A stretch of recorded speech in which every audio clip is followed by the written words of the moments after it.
गगन GS study point पर आप सभी का स्वागत है।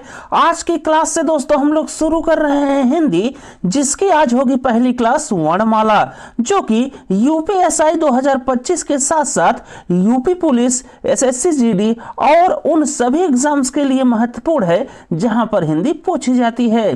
तो आप सभी लोग इस क्लास को ध्यान से और पूरा देखिएगा और पसंद आए तो गगन जीएस स्टडी पॉइंट चैनल को लाइक शेयर सब्सक्राइब भी जरूर करिएगा। तो आइए शुरू करते हैं आज की क्लास।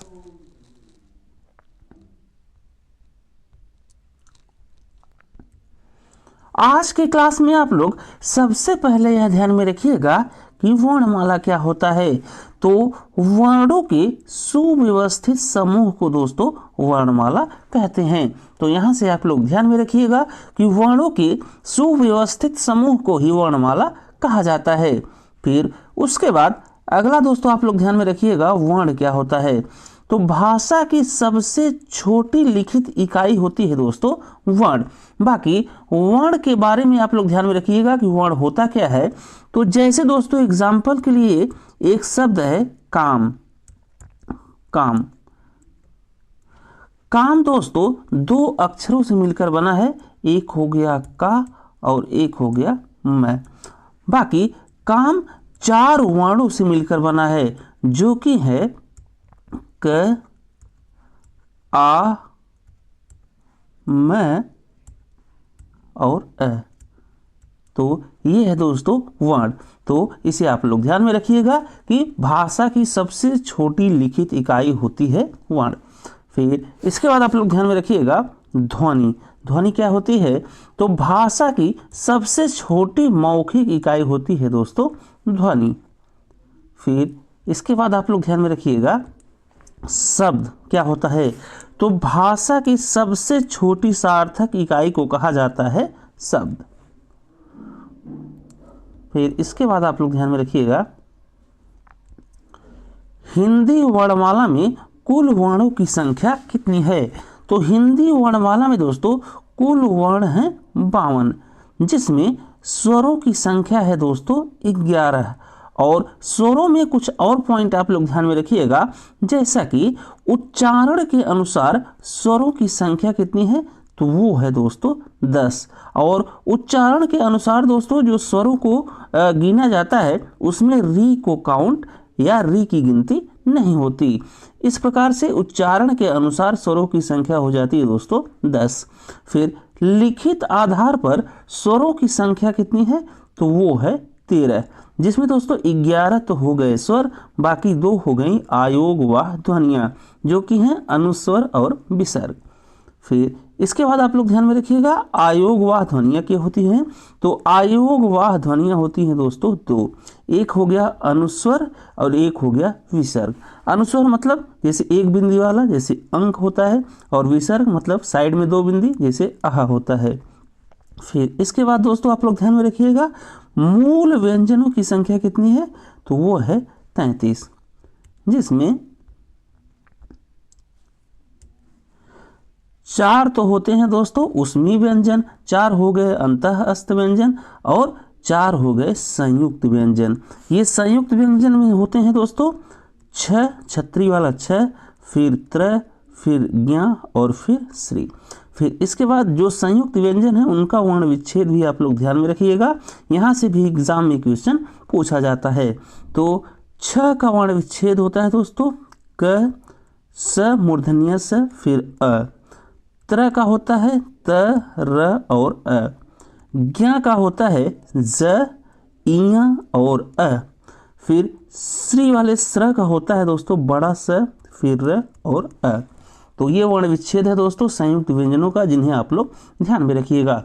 फिर उसके बाद द्विगुण व्यंजन या जिन्हें उच्छिप्त व्यंजन भी कहा जाता है, उनकी संख्या होती है दोस्तों 2, और ये है ड और ढ। तो इस प्रकार से दोस्तों हिंदी वर्णमाला में कुल वर्णों की संख्या है 52, जिसमें स्वर हो गए दोस्तों, स्वर हैं कुल 11। व्यंजनों की संख्या है दोस्तों, व्यंजनों की संख्या है 33, जिसमें 4 हो गए दोस्तों उसमी व्यंजन, 4 हो गए अंतः अस्त व्यंजन और 25 हो गए स्पर्शी या वर्गी व्यंजन। फिर इसके बाद संयुक्त व्यंजन हो गए दोस्तों 4, फिर उत्क्षिप्त व्यंजन हो गए 2। तो इस प्रकार से हम लोग सभी को काउंट कर लेंगे तो हिंदी वर्णमाला में कुल आ जाएंगे 52 वर्ण। इसके बाद सबसे पहले आप लोग देखिए स्वर। तो स्वर क्या होते हैं? तो जो वर्ण स्वतंत्र रूप से बोले जाते हैं उन्हें स्वर कहते हैं। तो स्वर के बारे में आप लोग ध्यान में रखिएगा कि जो वर्ण स्वतंत्र रूप से बोले जाते हैं या वे वर्ण जो बिना किसी और वर्ण की सहायता से बोले जाते हैं उन्हें स्वर कहते हैं। और हिंदी में दोस्तों कुल स्वरों की संख्या है 11 और ये स्वर हैं अ, फिर आ, फिर छोटी ई, फिर बड़ी ई, फिर ऊ, फिर बड़ा ऊ, फिर री, फिर ए, फिर बड़ा ए, फिर ओ और औ। फिर इसके बाद आप लोग ध्यान में रखिएगा स्वरों का वर्गीकरण। तो स्वरों का वर्गीकरण में दोस्तों आप लोग सबसे पहले ध्यान में रखिएगा मात्रा के आधार पर स्वरों का वर्गीकरण। तो मात्रा के आधार पर दोस्तों स्वरों को 3 भाग में बांटा गया है, जिसमें पहला हो गया ह्रस्व या लघु स्वर, जिसमें आते हैं दोस्तों छोटा अ, छोटी ई, ऊ और री। दूसरा हो गया दीर्घ या गुरु स्वर, जिसमें आते हैं बड़ा आ, बड़ी ई, बड़ा ऊ, ए, बड़ा ए, ओ और औ। और तीसरा हो गया प्लुप्त स्वर, जिसमें आता है ओम। तो यहाँ से आप लोग ध्यान में रखिएगा कि मात्रा के आधार पर स्वरों को वर्गीकृत किया गया है 3 टाइप से। पहला हो गया ह्रस्व या लघु स्वर, जिसमें आते हैं छोटा अ, छोटी ई, ऊ और री। और ह्रस्व या लघु स्वर की विशेषता होती है दोस्तों कि ये होते हैं एक मात्रा वाले या एक मात्रिक स्वर। दूसरा हो गया दीर्घ या गुरु स्वर और इसमें आते हैं दोस्तों बड़ा आ, बड़ी ई, बड़ा ऊ, ए, बड़ा ए, ओ और औ। और इनकी विशेषता होती है कि इनमें होती है 2 मात्रा या ये होते हैं द्विमात्रिक स्वर। और तीसरा हो गया दोस्तों प्लुप्त स्वर, जिसमें आता है ओम। और ये दोस्तों दीर्घ से अधिक होते हैं और ये नाटक एवं संबोधन में कार्य में या वर्ग में आते हैं प्लुप्त स्वर। इसके बाद अगला वर्गीकरण आप लोग ध्यान में रखिएगा जिह्वा की स्थिति के आधार पर स्वरों का वर्गीकरण। तो जिह्वा की स्थिति के आधार पर दोस्तों स्वरों को वर्गीकृत किया गया है 3 टाइप से।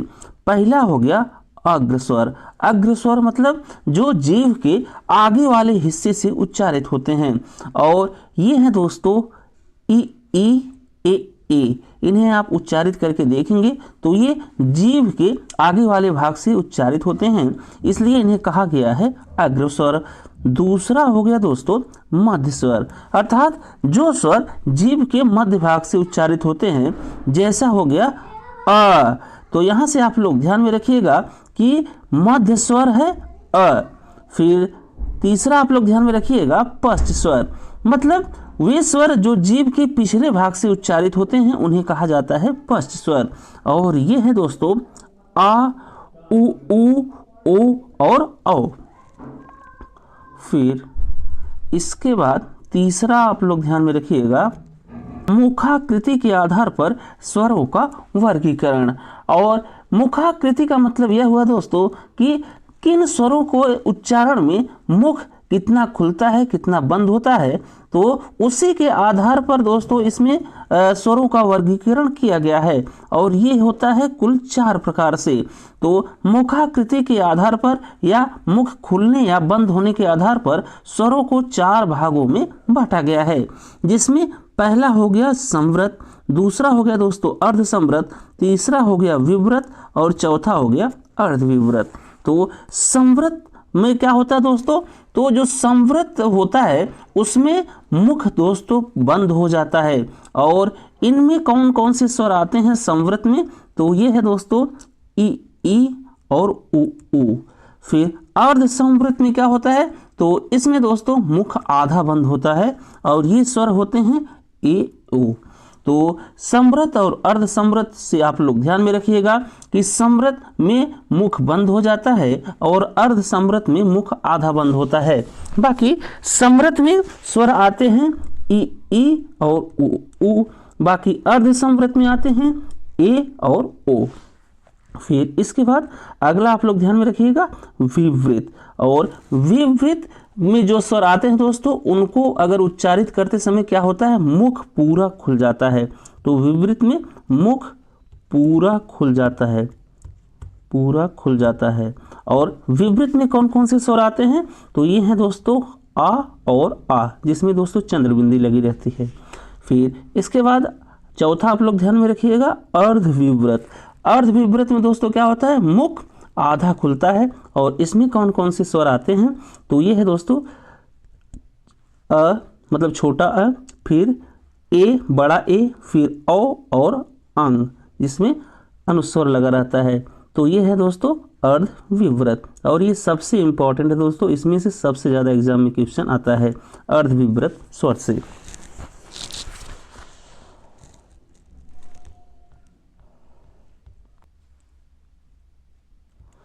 इसके बाद चौथा आप लोग ध्यान में रखिएगा जाति के आधार पर स्वरों का वर्गीकरण। और जाति के आधार पर दोस्तों स्वरों को दो भागों में बांटा गया है। एक हो गया सजातीय स्वर और एक हो गया विजातीय स्वर, जिसमें सजातीय स्वरों की संख्या है 3। सजातीय मतलब वे स्वर जो अपने जाति से मिलकर बने होते हैं। जैसे हो गया दोस्तों आ, बड़ी ई और उ। तो सजातीय स्वरों की संख्या है 3 जो कि है आ, बड़ी ई और बड़ा उ। और आ का वर्ण विच्छेद यहाँ पर होता है दोस्तों अ और अ। बड़ी ई का वर्ण विच्छेद अपनी जाति में होता है, जैसे हो गया छोटी ई और छोटी ई से मिलकर बन जाती है बड़ी ई। फिर बड़ा उ, ये दोस्तों मिलकर बना होता है छोटा उ और छोटा उ से। तो सजाती स्वरों की संख्या कितनी है, तो वो है 4। फिर इसके बाद आप लोग ध्यान में रखिएगा विजातीय स्वर। तो विजातीय स्वरों की संख्या है दोस्तों 4 और इन्हें संयुक्त स्वर भी कहा जाता है।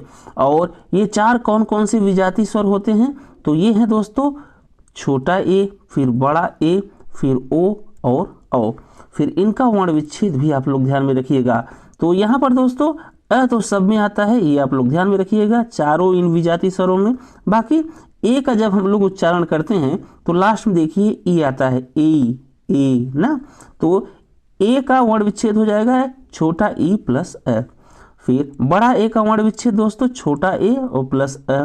फिर ओ का जब उच्चारण आप लोग करेंगे तो ओ, लास्ट में देखिए उ आता है, तो इसका हो जाएगा उ प्लस अ। बाकी बड़ा ओ का ओ और प्लस अ। तो ये वर्ण विच्छेद है दोस्तों, इसे आप लोग ध्यान में रखिएगा, यहाँ से क्वेश्चन आता है एग्जाम में। इसके बाद दोस्तों अगला पॉइंट आप लोग ध्यान में रखिएगा, मूल जड़ या नैसर्गिक स्वर क्या होते हैं। तो मूल जड़ या नैसर्गिक स्वर वे होते हैं दोस्तों जो स्वर स्वतंत्र हों।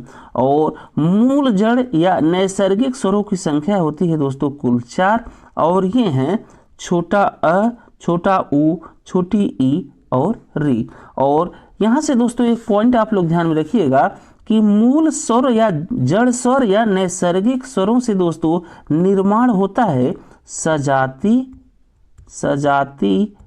एवं विजाति स्वरों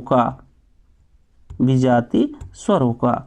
तो इतनी बात यहाँ से आप लोग ध्यान में रखिएगा कि मूल स्वर, जड़ स्वर या नैसर्गिक स्वर ये होते हैं दोस्तों वे स्वर जो स्वतंत्र हो। इनकी संख्या होती है 4 जो कि है छोटा अ, छोटा उ, छोटी ई और री। और इन स्वरों से सजाती एवं विजाति स्वरों का निर्माण किया जाता है। इसके बाद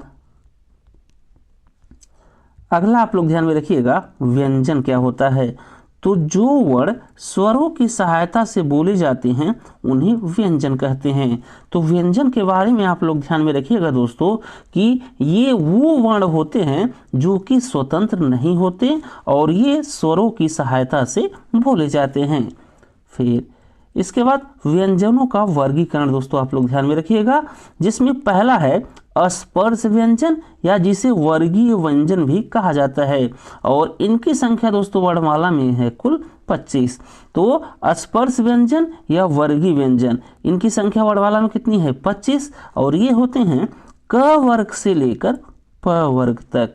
और ये है दोस्तों, जैसे देखिए क वर्ग में होते हैं 5 वर्ण, एक हो गया क ख ग घ और अंगा, तो क वर्ग में 5, च वर्ग में ऐसे ही कितने हो गए दोस्तों च छ ज झ इ, तो इसमें भी 5, फिर ट वर्ग में ट ठ ड ढ अड़ा, इसमें भी 5, त वर्ग में भी 5, और प वर्ग में भी 5 है प फ ब भ म। तो इस प्रकार से कुल कितने हो गए, तो कुल हो गए 25। तो इस प्रकार से स्पर्श व्यंजन या वर्गीय व्यंजनों की संख्या है 25, जो कि स्टार्ट होते हैं क वर्ग से और कहाँ तक चलता है, तो चलता है प वर्ग तक। फिर दूसरा आप लोग ध्यान में रखिएगा अंतःस्थ व्यंजन, और अंतःस्थ व्यंजन की संख्या है दोस्तों 4, और ये कौन कौन से हैं, तो ये है दोस्तों य र ल और व। बाकी यहाँ से दोस्तों इंपॉर्टेंट पॉइंट आप लोग ध्यान में रखिएगा कि य और व को दोस्तों अर्ध स्वर भी कहा जाता है। तो अंतःस्थ व्यंजन की संख्या है 4, जो कि है य र ल और व। और यहाँ से नोट्स में आप लोग को ध्यान में रखना है कि य और व अर्ध स्वर भी कहे जाते हैं। फिर इसके बाद आप लोग ध्यान में रखिएगा ऊष्म व्यंजन या जिन्हें संघर्षी व्यंजन भी कहा जाता है, और इनकी संख्या है दोस्तों वर्णमाला में 4, और ये है बड़ा स, मूर्धन्य स, छोटा स और है। तो तीनों स और है ये होते हैं दोस्तों ऊष्म या संघर्षी व्यंजन। तो यहाँ से आप लोग ध्यान में रखिएगा ऊष्म व्यंजन क्या होता है। फिर इसके बाद अगला आप लोग ध्यान में रखिएगा संयुक्त व्यंजन। तो हिंदी वर्णमाला में दोस्तों कुल संयुक्त व्यंजनों की संख्या होती है 4, जो कि है दोस्तों छत्री वाला छ, फिर त्र, फिर ज्ञा और फिर श्री। फिर इसके बाद आप लोग संयुक्त व्यंजनों का जो विघटन या वर्ण विच्छेद होता है दोस्तों, उसे भी आप लोग ध्यान में रखिएगा एक बार फिर से। तो यहाँ से क्योंकि दोस्तों क्वेश्चन पूछ लिया जाता है ये संयुक्त व्यंजन देकर कि इसका वर्ण विच्छेद क्या होगा, तो इसे आप लोग एकदम रट के रखिएगा। तो जैसे पहला हो गया छत्री वाला छ, तो इसका विघटन या वर्ण विच्छेद होता है दोस्तों क मूर्धन्य स और फिर अ। फिर त्र का वर्ण विच्छेद होता है त र और अ। ज्ञा का वर्ण विच्छेद होता है विघटन होता है ज इया और अ। और श्री वाले श्र का वर्ण विच्छेद है बड़ा स र और अ।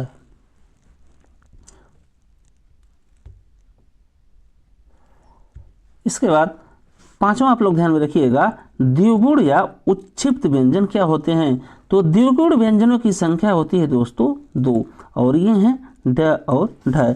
बाकी यहाँ से आप लोग नोट्स ध्यान में रखिएगा या इंपॉर्टेंट पॉइंट ध्यान में रखिएगा कि द्विगुण व्यंजनों से किसी भी शब्द की शुरुआत नहीं हो सकती, या शब्द के आरंभ में कभी भी द्विगुण व्यंजन या उच्छिप्त व्यंजन नहीं आ सकते।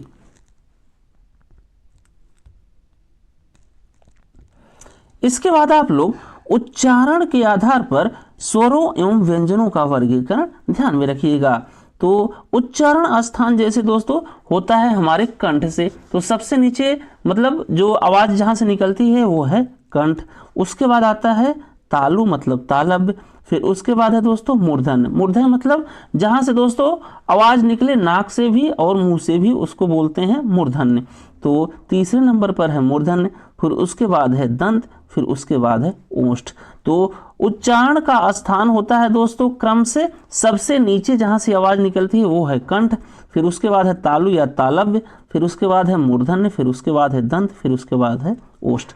इसके बाद दोस्तों इसी क्रम में आप लोग जैसे क ख ग घ अंगा, ये है दोस्तों क वर्ग का। तो क ख की स्टार्ट होती है क वर्ग से, बाकी आवाज का स्टार्ट होता है कंठ से। तो क वर्ग का जो मतलब अक्षर हैं उनका जो उच्चारित स्थान है वो होगा दोस्तों कंठ। तो इसी क्रम में आप लोग ध्यान में रखिएगा। फिर जैसे देखिए पहले आएगा क वर्ग, फिर च वर्ग। तो च वर्ग का जो उच्चारित स्थान है वो होगा तालु या तालव्य। फिर ट वर्ग का उच्चारित स्थान हो गया दोस्तों मूर्धन्य, फिर त वर्ग का उच्चारित स्थान हो गया दंत, और फिर प वर्ग का उच्चारित स्थान हो गया ओष्ठ। तो इसी क्रम में आप लोग ध्यान में रखिएगा। बाकी जो और दोस्तों वर्ड हैं उन्हें आपको रटना होगा।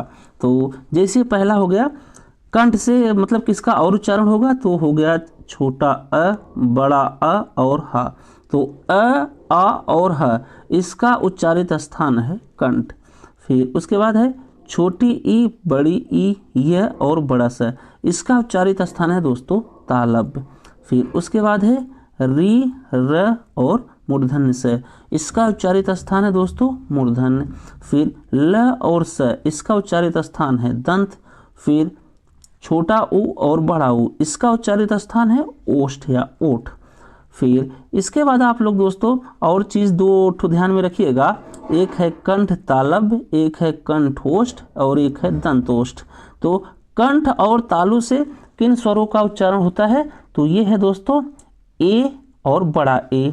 फिर कंठ और ओष्ठ मतलब कंठ और ओठ से किन वर्णों या स्वरों का उच्चारण होता है, तो वो है दोस्तों ओ और औ। फिर लास्ट है दांत और ओठ से या दंतोष्ठ से किन स्वरों का उच्चारण या वर्णों का उच्चारण होता है, तो वो है दोस्तों व और फ। तो यहाँ से दोस्तों आप लोग ध्यान में रखिएगा कि कंठ और तालब से उच्चारित होते हैं छोटा ए और बड़ा ए, कंठ और ओष्ठ से उच्चारित होते हैं ओ और औ, और दंत और ओष्ठ से उच्चारित होते हैं व और फ।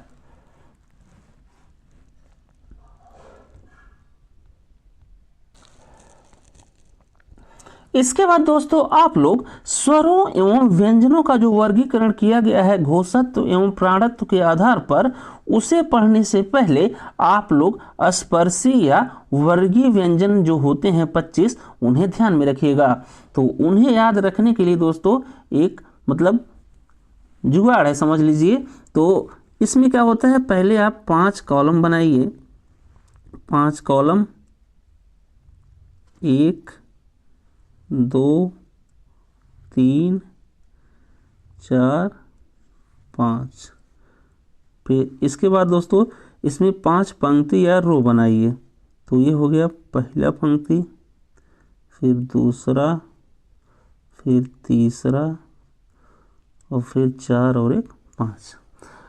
फिर दोस्तों ये हो गया पहला वर्ग, ये हो गया दूसरा वर्ग, ये हो गया तीसरा, ये हो गया चौथा वर्ग, ये हो गया 5वां वर्ग। तो पहले वर्ग में कौन कौन से वर्ण आते हैं वो आप लोग ध्यान में रखिएगा। तो इसमें आता है दोस्तों कचट तप, तो कचट तप। दूसरे वर्ग में कौन कौन से वर्ण आते हैं तो उसे आप लोग ध्यान में रखिएगा। तो ये है दोस्तों खचट, ख छठ थप, खचट थ फ। उसके बाद है दोस्तों तीसरे वर्ग में कौन कौन से वर्ड आते हैं, तो इसमें आता है दोस्तों गजड, ग ज ड दब, गज दाब देता है दोस्तों, तो गजड दब। फिर चौथे वर्ग में कौन कौन से वर्ड आते हैं, तो इसमें आता है घ झ ढ घजढ़ धब, ध भ। और 5वें वर्ग में दोस्तों जो नासिक की ध्वनियां हैं वो आती हैं, जैसे हो गया अंगा, इया, अड़ा, न और म। फिर इसके बाद आप लोग ध्यान में रखिएगा कि जैसा दोस्तों देखिए इसमें कि हर मतलब चाहे वो पंक्ति हो चाहे वो स्तंभ हो, सभी में दोस्तों 5-5 वर्ण आ रहे हैं। इसीलिए स्पर्शी जो व्यंजन है उन्हें कहा जाता है वर्गीय व्यंजन। तो यहाँ से दोस्तों आप लोग ध्यान में रखिएगा कि स्पर्शी या जिन्हें वर्गीय व्यंजन कहा जाता है उनकी संख्या है 25, जिसमें पहले वर्ग में कौन कौन से वर्ण आते हैं, तो वो है दोस्तों कचट तप। और दूसरे वर्ग में कौन कौन से व्यंजन हैं, तो वो है ख छठ थफ। और तीसरे वर्ग में कौन कौन से व्यंजन हैं, तो वो है गजड दब। चौथे में है घ झड धब। और 5वें में है जो नासिक की ध्वनियां हैं, जैसे हो गया अंगा, इया, अड़ा, न और म। इसके बाद आप लोग देखिए प्राणत्व व घोषत्व के आधार पर स्वरों एवं व्यंजनों का वर्गीकरण। सबसे पहले आप लोग ध्यान में रखिएगा प्राणत्व के आधार पर वर्गीकरण। और प्राणत्व के आधार पर दोस्तों स्वरों एवं व्यंजनों को बांटा गया है 2 प्रकार से। पहला हो गया अल्प प्राण, दूसरा हो गया महाप्राण। और अल्प प्राण में जो वर्ण आते हैं दोस्तों उनको उच्चारित करने में कम वायु की आवश्यकता होती है। इसके बाद अल्प प्राण में कौन कौन से वर्ण आते हैं उसे आप लोग ध्यान में रखिएगा। तो पहला, तीसरा और पांचवें वर्ग के जो वर्ण है दोस्तों वो आते हैं अल्प प्राण में। और अंतःस्थ व्यंजन जो है दोस्तों य, र, ल और व वो आते हैं। और अनुस्वर आता है दोस्तों अल्प प्राण में, और सभी स्वर आते हैं अल्प प्राण में। तो इस प्रकार से दोस्तों अल्प प्राण में कितने वर्ण हो गए तो एक बार उसे काउंट कर लीजिए। तो 3 वर्ग है दोस्तों, पहला, तीसरा और पांचवें वर्ग के सभी वर्ण आते हैं अल्प प्राण में। तो यहाँ से हो गया 15। फिर अंतःस्थ दोस्तों हैं 4, या र, ल और व, तो 15 4 19। एक अनुस्वर दोस्तों, एक जो बिंदी वाला, तो ये हो गया 20, और स्वर होते हैं 11। तो अल्प प्राण में कुल वर्ण होते हैं दोस्तों 31। फिर उसके बाद आप लोग ध्यान में रखिएगा महाप्राण। और महाप्राण में जो वर्ण आते हैं दोस्तों उनको उच्चारित करने में अधिक वायु की आवश्यकता होती है। और महाप्राण में कौन कौन से वर्ण आते हैं तो वो आप लोग ध्यान में रखिएगा। तो पहले और चौथे वर्ग में जो दोस्तों वर्गीय एवं स्पर्शी व्यंजन के वर्ण हैं वो आते हैं। तो पहला और चौथा मतलब 2 वर्ग में, 2 वर्ग से हो गया 10। फिर उसमें व्यंजन दोस्तों जो आता है, तीनों स और ह को दोस्तों महाप्राण के अंदर लिया जाता है, तो ये हो गया 4। और फिर एक हो गया दोस्तों विसर्ग, मतलब साइड में जो 2 बिंदी लगी रहती है वो। तो कुल मिलाकर महाप्राण में कितने वर्ण हैं तो 10 4 14 1 15। इसके बाद अगला आप लोग ध्यान में रखिएगा, घोषत्व के आधार पर स्वरों एवं व्यंजनों का वर्गीकरण कितने टाइप से किया गया है। तो घोषत्व के आधार पर दोस्तों स्वरों एवं व्यंजनों को बांटा गया है 2 प्रकार से। पहला हो गया सघोष, और इसमें कौन कौन से वर्ण आते हैं तो वो आप लोग ध्यान में रखिएगा। तो इसमें दोस्तों तीसरा, चौथा और पांचवा वर्ग के जो वर्ण हैं वो आते हैं, मतलब 3 5 15 15 वर्ण हो गए ये। उसके बाद ह, य, र, ल और व, ये 5 वर्ण आते हैं दोस्तों। फिर उसके बाद सभी स्वर आते हैं। फिर आयोग व ध्वनियाँ, मतलब ये 2 होती हैं दोस्तों, अनुस्वर और विसर्ग। तो इस प्रकार से सभी को जोड़ेंगे तो कितना आएगा 33। तो सघोष जो वर्ण हैं उनकी संख्या कितनी है तो वो है दोस्तों 33। फिर इसके बाद आप लोग ध्यान में रखिएगा अघोष वर्ण। तो अघोष वर्ण कितने हैं तो पहले और दूसरे वर्ग के जो वर्ण है दोस्तों वो आते हैं अघोष में, और तीनों स। तो इस प्रकार से अघोष में कितने वर्ण हो गए टोटल तो वो हो गया 13। फिर नोट्स में दोस्तों आप लोग ध्यान में रखिएगा कि जो सभी स्वर होते हैं वो क्या होते हैं तो वो होते हैं दोस्तों घोष या सघोष। इसके बाद आगे दोस्तों आप लोग ध्यान में रखिएगा कि आयोग व ध्वनियाँ होती हैं दोस्तों 2। एक हो गया अनुस्वर जो कि दोस्तों ऊपर बिंदी दिया जाता है, और एक हो गया विसर्ग जो साइड में बिंदी दिया जाता है। तो आयोग व ध्वनियाँ होती हैं 2, अनुस्वर और विसर्ग। फिर इसके बाद वर्ण विच्छेद दोस्तों आप लोग ध्यान में रखिएगा। तो वर्ण विच्छेद होता क्या है तो इसमें दोस्तों शब्द के वर्णों को अलग अलग किया जाता है। जैसे उदाहरण के लिए देख लीजिए कमल। तो कमल का जब वर्ण विच्छेद करेंगे तो ये होगा दोस्तों क, फिर अ, फिर म, फिर अ, फिर ल, फिर अ। फिर इसके बाद छतरी का वर्ण विच्छेद आप लोग ध्यान में रखिएगा। जैसे कि हो गया क, फिर मूर्धन्य स, फिर अ, फिर त, फिर र, फिर छोटा ई, फिर य और फिर अ। फिर इसके बाद नोट्स में दोस्तों कुछ और इम्पोर्टेंट पॉइंट आप लोग ध्यान में रखिएगा। तो हिंदी वर्णमाला में कुल वर्णों की संख्या कितनी है तो वो है दोस्तों 52। ये सबसे ज़्यादा पूछा जाता है दोस्तों एग्जाम में। फिर हिंदी वर्णमाला में संयुक्त व्यंजनों की संख्या कितनी है तो वो है 4। फिर इसके बाद अगला आप लोग ध्यान में रखिएगा कि लुंठित या प्रकंपित व्यंजन कौन से हैं। तो लुंठित या प्रकंपित व्यंजन कहा जाता है दोस्तों र को। फिर अगला आप लोग ध्यान में रखिएगा कि पार्श्विक व्यंजन क्या होता है तो पार्श्विक व्यंजन कहा जाता है दोस्तों ल को। फिर इसके बाद आपको ध्यान में रखना है अनुनासिक ध्वनियाँ क्या होती हैं। तो जो ध्वनि मुख और नाक दोनों से निकले उन्हें कहा जाता है दोस्तों अनुनासिक ध्वनियाँ। जैसे हो गया दोस्तों आंख, आंख तो चंद्र बिंदी लगा है दोस्तों। तो ये वाला आती हैं ध्वनियाँ किसमें, तो ये आती हैं अनुनासिक ध्वनियों में। फिर उसके बाद निर्नुनासिक ध्वनि, जो ध्वनि दोस्तों सीधे मुख से निकले, जैसे हो गया जल, कल, नल, थल, ये सब, जिसमें दोस्तों चंद्र बिंदी नहीं लगा रहती, वो होती हैं निर्नुनासिक ध्वनियाँ। फिर इसके बाद अगला पॉइंट आप लोग ध्यान में रखिएगा, नासिक ध्वनियाँ कितनी है दोस्तों, जो वो हैं दोस्तों कितनी, तो वो हैं 5, और ये सभी आती हैं 5वें वर्ग की। जैसे हो गया अंगा, इया, ड़, न और म। तो नासिक की ध्वनियाँ या नासिक के वर्ण कितने हैं, तो वो हैं 5, जो सभी के सभी किसमें हैं 5वें वर्ग में। फिर उसके बाद आप लोग ध्यान में रखिएगा द्विगुण व्यंजन, और द्विगुण व्यंजनों की संख्या होती है दोस्तों 2, जो कि है ड और ढ। और द्विगुण व्यंजन या उत्क्षिप्त व्यंजन से आप लोग ध्यान में रखिएगा कि इनसे कभी भी किसी शब्द की शुरुआत नहीं होती। फिर यह और वह से आप लोग ध्यान में रखिएगा कि ये होते हैं अर्ध स्वर। फिर लास्ट पॉइंट आप लोग ध्यान में रखिएगा कि स्वर हमेशा क्या होते हैं दोस्तों, तो ये होते हैं घोष।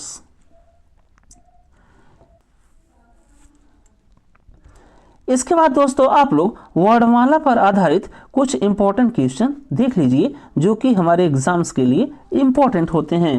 तो पहला क्वेश्चन है, हिंदी वर्णमाला में कुल कितने वर्ण होते हैं, तो हिंदी वर्णमाला में कुल वर्ण होते हैं दोस्तों 52, जो कि है ऑप्शन नंबर सी में। फिर इसके बाद आप लोग ध्यान में रखिएगा अगला क्वेश्चन, जो कि है हिंदी में स्वर कितने होते हैं, तो हिंदी में दोस्तों स्वरों की संख्या कितनी है, तो वो है 11, जो कि है ऑप्शन नंबर बी में।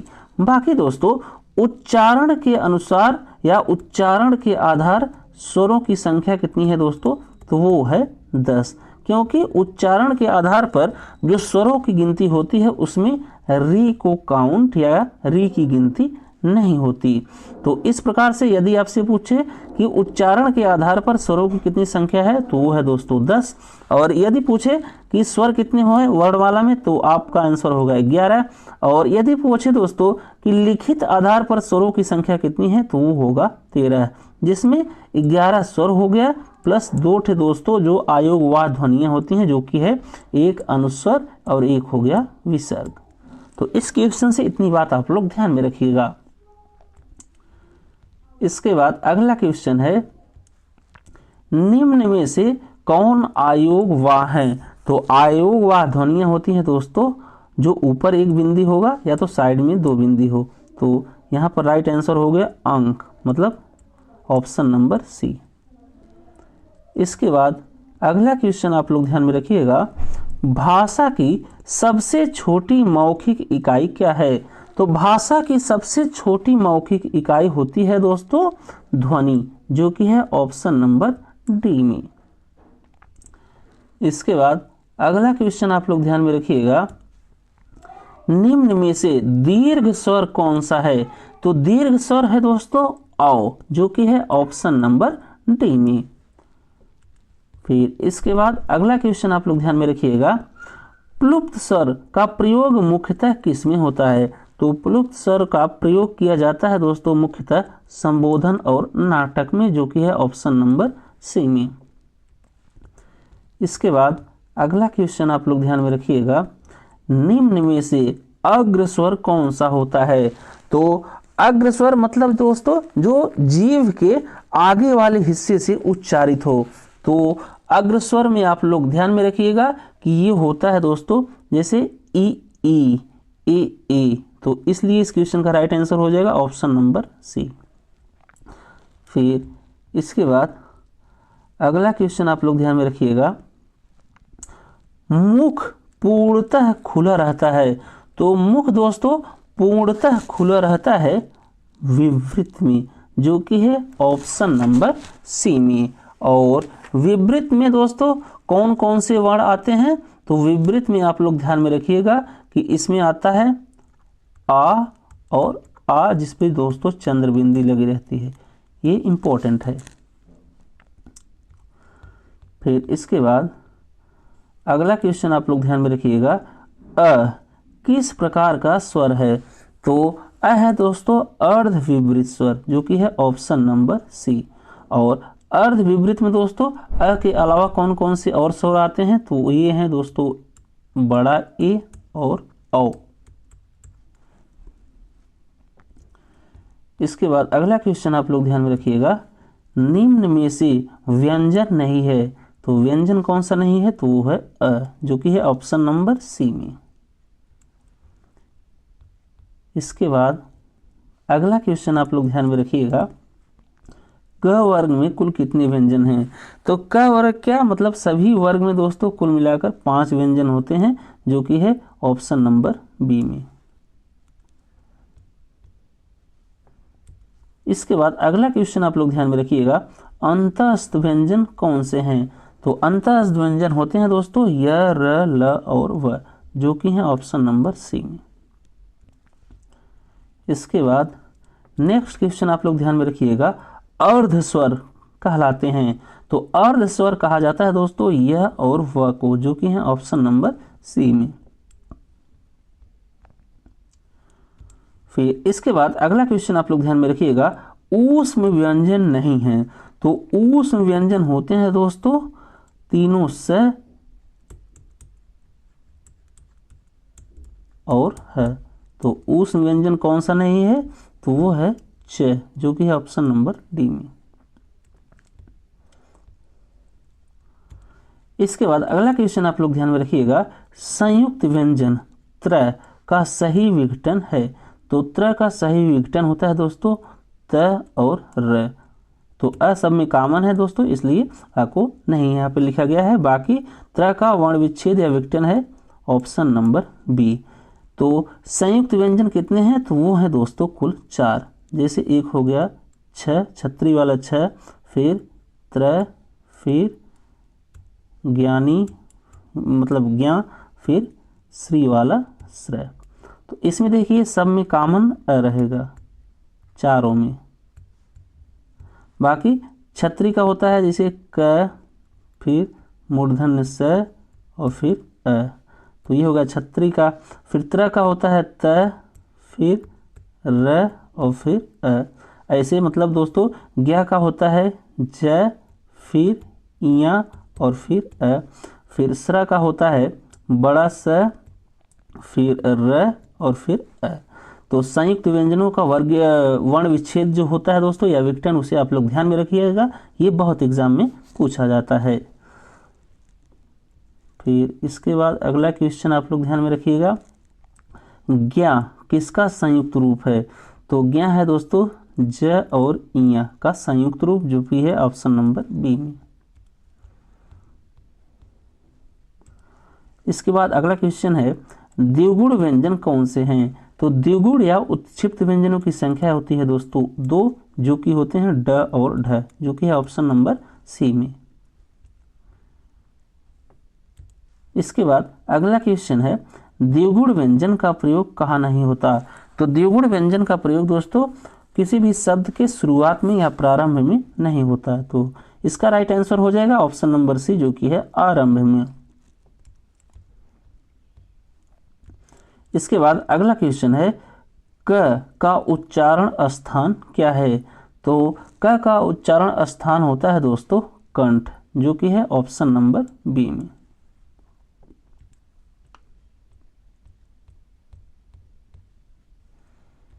इसके बाद अगला क्वेश्चन है, च किस उच्चारण स्थान से संबंधित है, तो च का उच्चारण स्थान होता है दोस्तों तालु, जो कि है ऑप्शन नंबर सी में।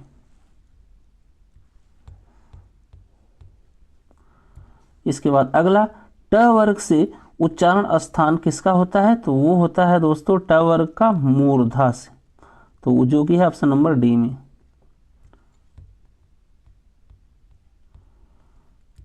इसके बाद त वर्ग का उच्चारण स्थान है, तो त वर्ग को दोस्तों उच्चारित किया जाता है दंत से, जो कि है ऑप्शन नंबर बी में। इसके बाद अगला है, प वर्ग का उच्चारण स्थान क्या है, तो प वर्ग का है दोस्तों ओष्ठ, जो कि ऑप्शन नंबर सी में। इसके बाद अगला है, ए किस प्रकार का स्वर है, तो ए का उच्चारण स्थान है दोस्तों कंठ तालव्य, जो कि है ऑप्शन नंबर सी में।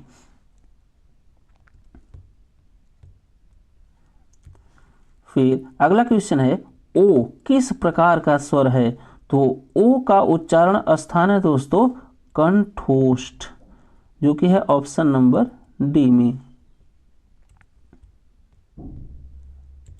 फिर अगला है अल्प प्राण व्यंजन में क्या होती है दोस्तों? तो अल्प प्राण व्यंजनों में दोस्तों वायु कम निकलती है, जो कि है ऑप्शन नंबर बी में।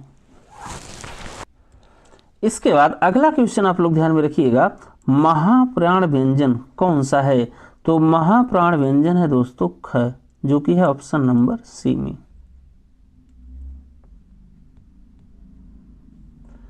इसके बाद अगला क्वेश्चन आप लोग ध्यान में रखिएगा, घोष वर्णों में होता है। तो घोष वर्णों में स्वर तंत्रियों में कंपन होता है दोस्तों, जो कि है ऑप्शन नंबर बी में।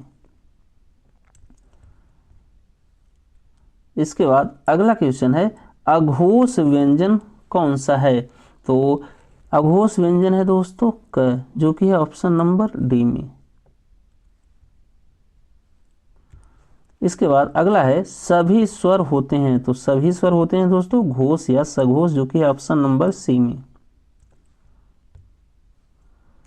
इसके बाद अगला क्वेश्चन है अनुस्वर का चिन्ह है। तो अनुस्वर का चिन्ह है दोस्तों ऊपर एक बिंदी, जो कि है ऑप्शन नंबर बी में। विसर्ग का चिन्ह दोस्तों साइड में दो बिंदी, जो कि है ऑप्शन नंबर सी में। फिर इसके बाद आयोग वाह की संख्या कितनी है? तो आयोग वाह ध्वनियां होती हैं दोस्तों दो, जो कि है ऑप्शन नंबर बी में। और आयोग वाह है अनुस्वर एवं विसर्ग। अगला है वर्ण विच्छेद का सही अर्थ है। तो वर्ण विच्छेद का सही अर्थ होता है दोस्तों वर्ण अलग करना, जो कि है ऑप्शन नंबर सी में। इसके बाद अगला है कमल का सही वर्ण विच्छेद है। तो कमल का सही वर्ण विच्छेद है दोस्तों क, अ, म, अ, ल और अ, जो कि है ऑप्शन नंबर सी में। इसके बाद अगला क्वेश्चन आप लोग ध्यान में रखिएगा, संयुक्त व्यंजन कितने होते हैं? तो संयुक्त व्यंजनों की संख्या होती है दोस्तों 4, जो कि है ऑप्शन नंबर सी में। इसके बाद अगला है निम्न में से ऊष्म व्यंजन है। तो ऊष्म व्यंजन है दोस्तों ह, जो कि है ऑप्शन नंबर सी में। इसके बाद अगला क्वेश्चन है री किस वर्ग में आते हैं? तो री आता है दोस्तों स्वर में, जो कि है ऑप्शन नंबर बी में। इसके बाद अगला क्वेश्चन है ल किस वर्ग का व्यंजन है? तो ल है दोस्तों अंतस्थ व्यंजन, जो कि है ऑप्शन नंबर सी में। इसके बाद अगला क्वेश्चन है निम्न में से दंत व्यंजन कौन सा है? तो दंत व्यंजन है ऑप्शन नंबर सी में त।